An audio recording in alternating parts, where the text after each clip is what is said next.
역대상 23장은 뭐 이후에 다시 한번 이 다윗이 그의 왕위를 솔로몬에게 이양하는 것이 역대상 이제 후반부에도 등장을 하겠지만, 우선 이 다윗이 나이가 들어서 은퇴할 시점이 되어지고, 그래서 그의 왕위를 솔로몬에게 이양했다라고 하는 것으로부터 이야기가 이제 출발을 합니다. 어제까지의 내용은 이제 다윗이 솔로몬이 건축하게 될 성전을 위하여서 어떠한 준비를 했는가, 성전 건축을 위한 재료들을, 또 일꾼들을 어떻게 준비했는가라고 하는 부분에 포커스를 둬서 이야기를 했다면, 이제 오늘부터는 그 솔로몬이 짓게 되어지는 성전, 그 이후에 성전을 중심으로 한 이스라엘 공동체가 어떠한 형태로 이제 다스려져야 하고 어떠한 조직을 갖춰야 하는가라고 하는 것을 내다보면서, 지금 이러한 어떤 신앙적 조직 혹은 이제 군사적 조직과 또 정치적 조직이라고 하는 신앙과 또 이 군대와 통치를 위한 조직과 지도자를 세우는 과정을 이제 좀 몇 장에 걸쳐서 다루기 시작을 합니다.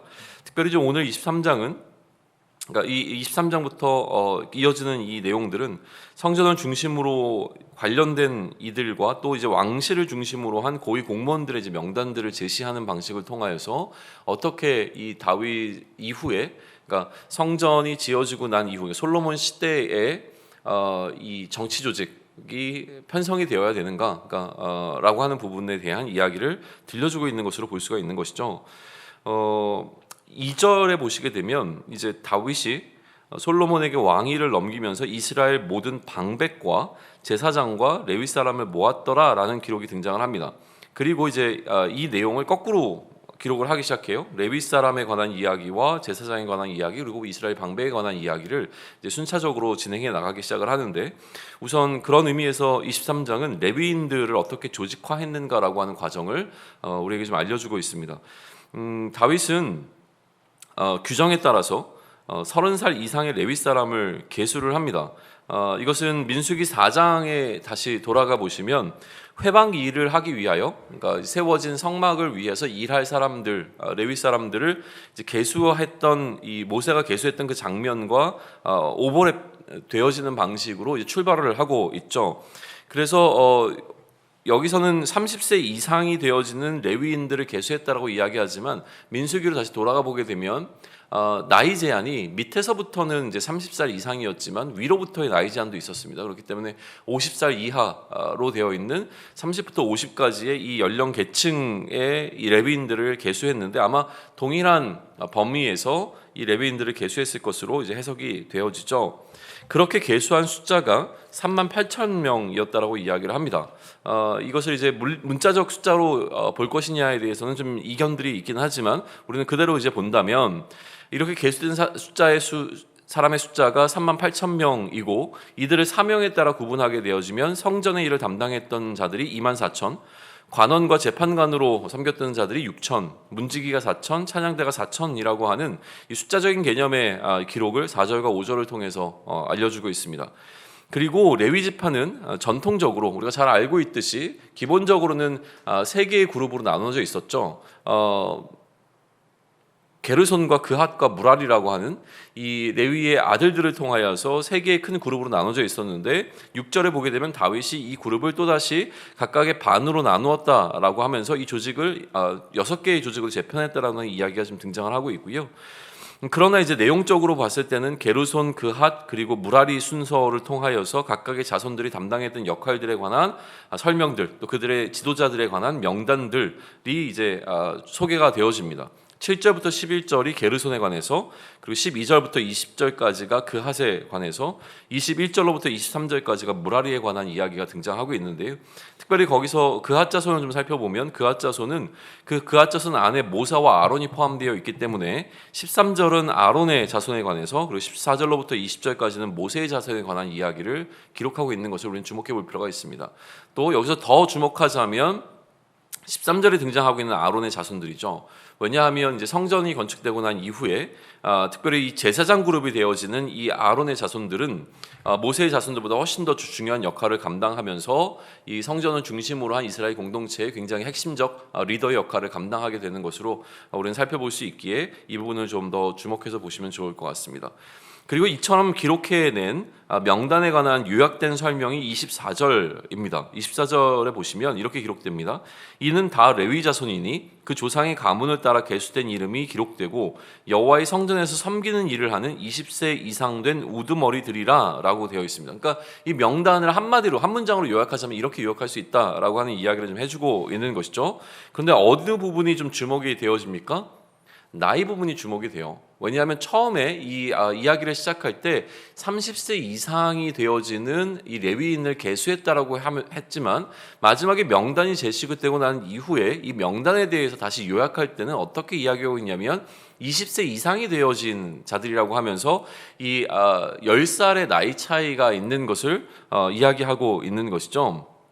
그리고 그렇기 때문으로 이제 보여지는데요. 24절 이후부터 이제 남은 23장의 내용은 모세의 시대와는 좀 다르게 다윗이 이렇게 조직을 솔로몬의 시대에 성전을 중심으로 한 어떤 이스라엘의 조직을 재편하면서 불가피하게 변경되어야 하는 어떤 이유들이 있었다라고 하는 사실에 대한 추가적인 설명을 지금 제시해주고 있는 것으로 보인다는 거예요. 그러면 이제 어떤 변화가 있었는가라고 하는 것인데요. 기본적으로 성막과 성전이 갖고 있는 그 특징의 차이가 있습니다. 그러니까 성막은 이동성을 중심으로 그러니까 이스라엘 백성들이 광야를 거쳐가는 동안 이들이 언제든지 이것을 다시 접었다가 펼쳤다가 또 들고 움직일 수 있도록 모든 기구에는 이제 궤를 달아서 이제 들고 이동할 수 있는 이동에 포커스를 맞춰진 것이었다면 성전이라고 하는 것은 이제 이동성이라기보다는 정착의 의미가 더 크죠. 그러니까 이동할 필요가 없었다는 거예요. 메고 움직일 필요가 없었고 이러한 변화들이 성전이 세워지게 나면 이들이 일어날 변화였다라고 하는 사실을 기록합니다. 그래서 25절과 26절은 그 이야기를 좀 하고 있어요. 다윗이 이르기를 이스라엘 하나님 여호와께서 평강을 그의 백성에게 주시고 이게 다윗의 기대예요. 앞으로는 더 이상 우리는 쫓겨다니거나 움직이거나 이럴 필요가 전혀 없을 거야 라는 생각을 한 거죠. 그리고 예루살렘에 영원히 거할 것이라고 하는 이 하나님의 약속을 이제 다윗은 신실하게 붙잡은 그 관점 속에서 바라보게 되면 그러면 이제 다시는 우리가 이것을 들고 이동할 필요가 없을 거야 라는 생각을 했기 때문에 모든 기구를 맬 필요가 없다라고 한 그 생각을 기록하고 있는 것이죠. 이러한 변화가 좀 필요했던 것이고요. 그 다음에 30세가 아니라 20세로 나이가 낮춰진 이유에 관한 설명을 추가해 주고 있죠.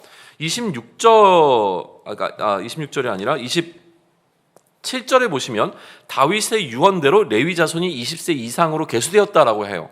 그러니까 결국 이 모세의 율법을 따르면 30세부터 50세까지의 이 숫자를 계산을 해야 되는데 20대가 포함된 이유는 무엇이냐면 다윗이 그렇게 유언했다라고 하는 거거든요.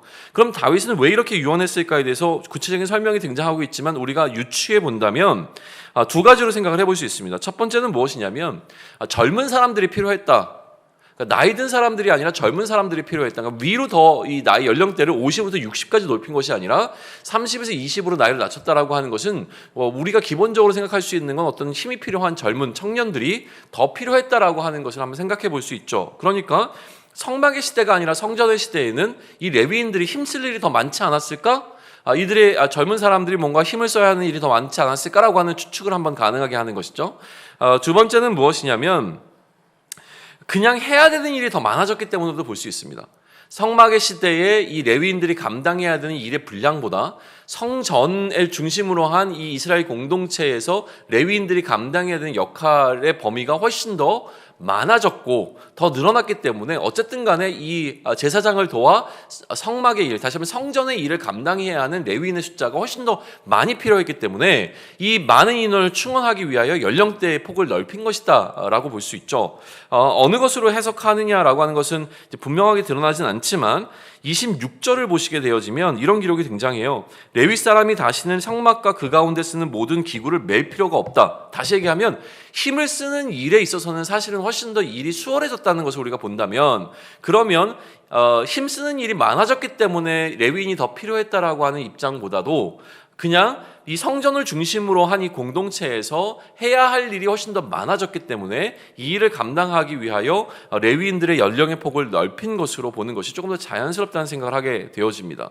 그리고 28절부터 32절까지는 그러면 이렇게 넓어진 연령대를 통해서 성전의 일을 담당하기 위하여 직분을 담당했던 이 레위인들이 어떤 역할을 했는가에 관한 구체적인 이 잡 디스크립션이 28절부터 32절까지 등장을 하고 있다라고 하는 거예요. 한번 보시면 좋겠습니다. 여러 가지 이제 그들이 해야 하는 직분의 어떤 리스트가 좀 나열되고 있습니다. 이처럼 오늘 우리 앞에 놓여 있는 역대상 23장은 여러 가지 의미를 갖고 있겠지만, 그러나 우리가 우선 생각해 볼 수 있는 것은 다윗이 기본적으로는 솔로몬을 위한 준비의 연장선상에서 이 내용을 지금 기록하고 있다는 거예요. 우리가 어제 살펴보았던 것처럼 다윗이 솔로몬이 해야 되는 역할 가운데 가장 중심이 성전을 건축하는 것이라고 보았고, 그렇기 때문에 솔로몬이 아직 어리고 미숙하여서 그를 위하여 그가 할 수 있는 최선의 준비를 다해줬던 것을 보는 것과 마찬가지로 오늘 다윗을 이제 묵상해 본다면 주역의 자리에서 이제 조연의 자리로 내려와야 하고 역사의 뒤안길로 사라져가야 하는 다윗은 그럼에도 불구하고 그가 할 수 있는 최선을 다하여 지금 자신의 자리에서 할 수 있는 모든 것들을 행하고 있다라고 하는 사실을 우리는 주목해 보게 되는 것이죠. 솔로몬에게 어떤 것을 이야기하기 전에 자신이 솔로몬의 시대를 미리 내다보고 그가 할 수 있는 최선의 준비를 다하여 솔로몬의 앞을 준비해주고 있는 다윗의 모습이 굉장히 주요하게 지금 기록되고 있는 것을 우리 살펴볼 수 있습니다. 그리고 이것과 아울러서 좀 기능적인 측면에서 23장을 살펴본다면 23장은 굉장히 현실적 가치를 갖고 있는 본문이었을 거라고 하는 사실을 우리는 예측해 볼 수 있죠. 왜냐하면 이 레위인이 감당하는 이 역할이라고 하는 것은 이제 성전을 재건하는 재건 공동체에게 있어서 성전이 재건되고 난 이후에 교회 이 성전 안에서 어떠한 일들이 이루어져야 하며 그 일들을 누가 어떤 방식으로 감당해야 되는가에 있어서 하나의 어떤 가이드라인을 제시해주고 있는 그런 기능적인 역할을 했을 것으로도 볼 수 있는 겁니다. 성전 중심의 공동체를 재건할 때 이것은 하나의 어떤 지침이 또 가이드라인이 되었을 것이라고 하는 것인데요. 이 기준에 따라서 재건 공동체는 성전에서의 각각의 역할들을 정하고 이 성전에서 어떠한 일들이 일어나야 되는가를 다시 한번 점검해보는 기회를 갖게 됐을 거라고 하는 거예요. 그렇기에 우리는 구체적으로 성전을 중심으로 우리가 공동체를 이루고 있지 않기 때문에 그것에 포커스를 맞출 수 있는 것은 아닙니다. 제가 얘기하는 것은 예루살렘 성전이죠. 그러나 우리는 여전히 그리스도를 예수를 머리로 하는 하나의 공교회를 이루고 있다라고 하는 사실 가운데, 그러면 그렇게 성전으로 지어져가고 있는 우리들이 이 성전 안에서 내가 감당하고 있는 역할은 무엇인가라고 하는 공교회적 차원에서, 그러니까 그리스도를 머리로 하고 있고 그 머리를 하는 몸의 한 일부분의 지체가 되어 있는 내가 오늘을 살아가면서 나는 성전의 일부로서 어떠한 역할을 감당할 것인가에 대해서 깊이 묵상해 보시면 좋을 것 같고요.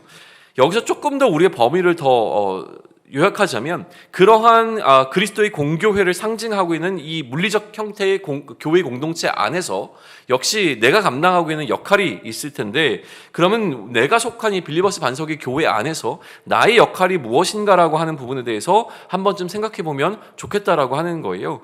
이것이 오늘 이 성전을 중심으로 한 재건 공동체에게 주어지고 있는 솔로몬의 공동체를 준비해 나가고 있는 다윗의 여정이라고 하는 사실 속에서 다시 한번 우리가 그리스도의 몸으로서 몸의 한 지체로서 어떤 역할을 감당할 것인지를 묵상하면서 나의 역할을 다시 한번 재정립해보고, 또 내가 속한 공동체 안에서 그것이 단순히 우리의 교회뿐만이 아니라 내가 속해 있는 모든 공동체 안에서 나의 역할이 무엇이며 그 역할을 나는 어떻게 감당할 것인가를 다시 한번 좀 돌아보며 우리의 사명을 다듬을 수 있는 한 날을 갖기를 소망합니다.